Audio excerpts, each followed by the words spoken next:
প্রথম ক্যাবিনেটে 6টা সিদ্ধান্ত নিয়েছি।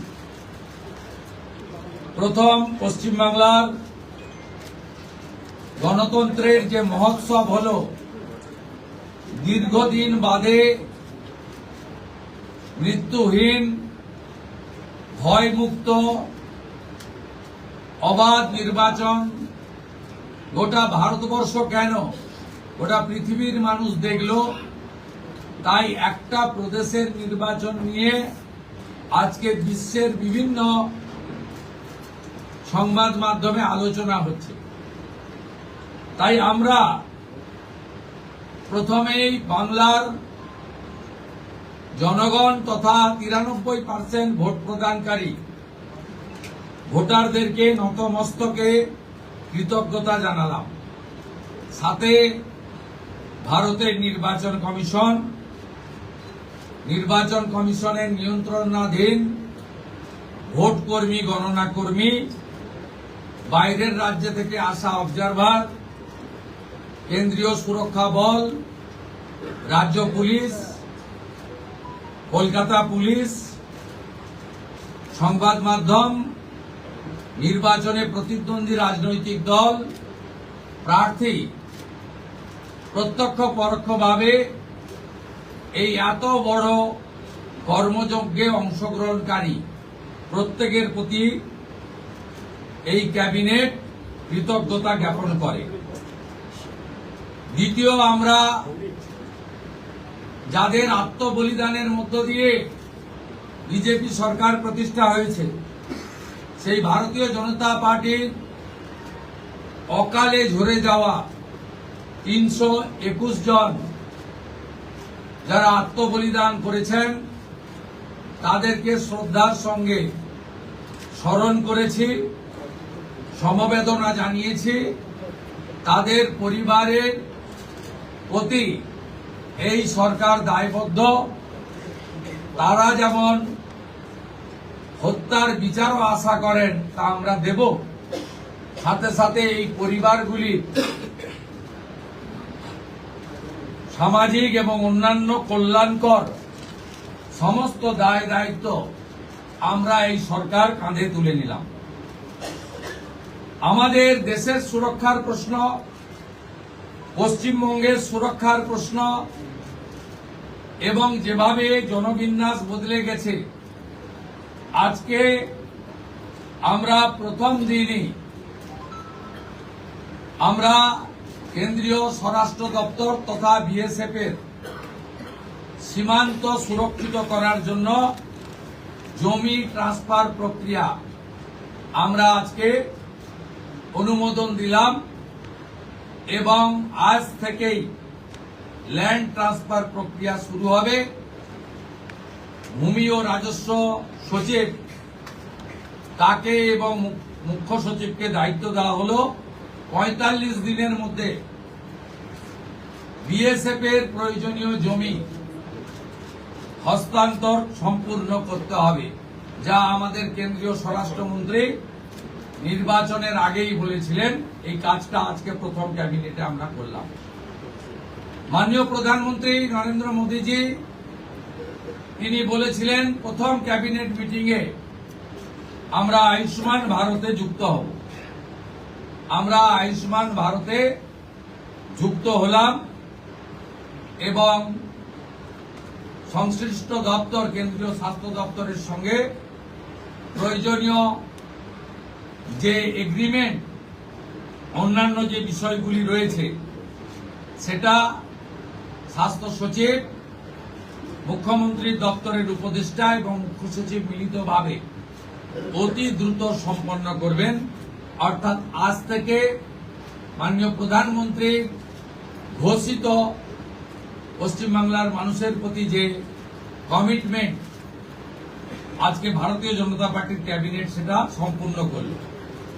এর সাথে সাথে প্রধানমন্ত্রী জন আরোগ্য যোজনা, প্রধানমন্ত্রী ফসল বীমা যোজনা, ক্রপ ইন্স্যুরেন্স, প্রধানমন্ত্রী স্কুলস ফর রাইজিং ইন্ডিয়া পিএমশ্রী, প্রধানমন্ত্রী বিশ্বকর্মা, বেটি বাঁচাও বেটি পড়াও, প্রধানমন্ত্রী উজালা যোজনা 3.0, এবং অন্যান্য কেন্দ্রীয় স্কিম বা সেন্ট্রাল গভর্নমেন্ট স্পন্সর স্কিম আমরা যুক্ত হওয়ার সিদ্ধান্ত নিলাম। বিশ্বকর্মা যোজনায় আমাদের যারা বিশ্বকর্মা আছেন, হাতের কাজ করেন, আমাদের তামার কুমোর থেকে কুম্ভকার, স্বর্ণকার থেকে মালাকার থেকে তাঁতি থেকে নাপিত থেকে সবাই যারা 8,65,000 আবেদন করে রেখেছিলেন, আগের সরকার যাদের আবেদন জেলা শাসকদেরকে দিয়ে কেন্দ্রের এমএসএমই দপ্তরে পাঠাতে দেননি, আমরা দ্রুত ওই 8,65,000 পিটিশনকে পাঠানোর ব্যবস্থা নিলাম। আপনারা জানেন পশ্চিমবঙ্গে 11 কোটি মা বোন দিদি উজালা 1-2 বেনিফিটেড হচ্ছেন ভারতবর্ষে। পশ্চিমবঙ্গে 11 কোটির মধ্যে 1,29,00,000 পান, সবচেয়ে হাইয়েস্ট। 400 টাকা কম মূল্যে তারা গ্যাস ক্রয় করেন। প্রধানমন্ত্রী আরো 75 লক্ষ দেশে চালু করেছিলেন এবং বাংলার জন্য কোটা ছিল 15 লক্ষ। গ্রাহক বিতরণ কেন্দ্রে হাজার হাজার দরখাস্ত পড়ে থাকা সত্ত্বেও শুধু রাজনৈতিক কারণে এই পিটিশনগুলো ডিএমরা সংশ্লিষ্ট দপ্তরে কেন্দ্রীয় সরকারের কাছে পাঠায়নি। তাই আমাদের মা বোন দিদিরা বঞ্চিত হচ্ছিলেন। আমরা গ্রাহক বিতরণ কেন্দ্রে পড়ে থাকা সমস্ত পিটিশন অতি দ্রুততার সঙ্গে জেলা শাসকদের সংশ্লিষ্ট কেন্দ্রীয় মন্ত্রক পেট্রোলিয়াম ডিপার্টমেন্টে পাঠিয়ে দেওয়ার নির্দেশ দিলাম। এর ফলে উজালা যোজনা 3 তাতে পশ্চিমবঙ্গের আরো কয়েক লক্ষ মা বোন দিদি যুক্ত হওয়ার সুযোগ পেলেন। আমাদের পঞ্চম সিদ্ধান্ত, এতদিন পর্যন্ত পশ্চিমবঙ্গে national cadre is IPS, Paschimbanga cadre WBCS WBPS, এদের কোন কেন্দ্রীয় সরকারের ট্রেনিং এ কেউ যুক্ত হতেন না। এটা মুখ্যমন্ত্রীর অলিখিত নির্দেশ ছিল। আগের মুখ্যমন্ত্রী, বিদায়ী মুখ্যমন্ত্রী, প্রাক্তন মুখ্যমন্ত্রী। আমরা আজকে এই বিষয়ে চিফ সেক্রেটারিকে অন্য রাজ্যের যে নিয়ম আছে সেই নিয়ম ফলো করার জন্য আমরা তাকে এম্পাওয়ার করলাম, দায়িত্ব দিলাম।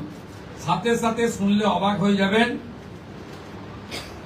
বিএনএস ভারতীয় ন্যায় সংহিতা, যা মাননীয় প্রধানমন্ত্রী নরেন্দ্র মোদীজির নেতৃত্বে কেন্দ্রীয় স্বরাষ্ট্রমন্ত্রী মাননীয় অমিত শাহজি পার্লামেন্টে দুটো কক্ষে অনেক আগে অনুমোদন করেছেন, রাষ্ট্রপতি মহোদয়ের সই হয়েছে, রুল হয়ে গেছে। আমরা আশ্চর্য হয়ে গেছি যে এখানে বিএনএস কার্যকর করা হয়নি, অর্থাৎ অত্যন্ত অবৈধভাবে সংবিধানকে বৃদ্ধাঙ্গুষ্ঠ দেখিয়ে আগের সিআরপিসি আইপিসি চলছিল। আজ থেকে বিএনএস এ যুক্ত হলো পশ্চিমবঙ্গ সংবিধান মেনে। আগের সিআরপিসি আইপিসি এই আইন আর থাকলো না। ভারতীয় ন্যায় সংহিতাতে আমাদের আজ থেকে কাজ শুরু হলো। এরও ছাড়পত্র ক্যাবিনেটের প্রথম দিলেন। ষষ্ঠ সিদ্ধান্ত, মাননীয় স্বরাষ্ট্র ও সমবায় মন্ত্রী অমিত শাহজি নির্বাচন প্রচারের আইটিকি থেকে বলেছিলেন যে 2015 সালের পরে পশ্চিমবঙ্গে কোনো রিক্রুটমেন্ট হয়নি, তাই প্রচুর শিক্ষিত যুবক যুবতীর বয়স চলে গেছে। 5 বছর এক্সটেনশন, মানে আবেদনের বয়সের ঊর্ধ্বসীমা ক্যাবিনেট মঞ্জুর করলো। এটাও আজকে আমরা করলাম। আজকে এই ক্যাবিনেট সিদ্ধান্তগুলো আমরা নিয়েছি। আমাদের আরো বেশ কিছু কমিটমেন্ট রয়েছে, যেগুলো ইতিমধ্যে আপনারা জানেন। আমরা পরবর্তী সোমবার আবার একটি ক্যাবিনেট মিটিং করব। সেক্ষেত্রে আমাদের আরো আমাদের আরজিকর সহ নারী নির্যাতনের বিষয়, প্রাতিষ্ঠানিক দুর্নীতির বিষয়, পে কমিশনের বিষয়, এরিয়া ডি এর বিষয়, এই যে বিষয়গুলি আছে আমরা পরবর্তী ক্যাবিনেটে সেগুলো করব। কারণ আমরা আমাদের যে অফিসিয়াল কাজকর্ম দেখে আমাদের খুব বেশি সময় আমরা পাইনি। আজকে প্রথম কাজের দিন সরকার গঠন হওয়ার পরে আপাতত যে কাগজগুলো রেডি ছিল তার উপরে ক্যাবিনেট আমরা এই সিদ্ধান্তগুলো নিয়েছি, কার্যকর হবে। আপনাদের মধ্যে বাংলার গণদেবতা জনতা জনার্দনকে PSF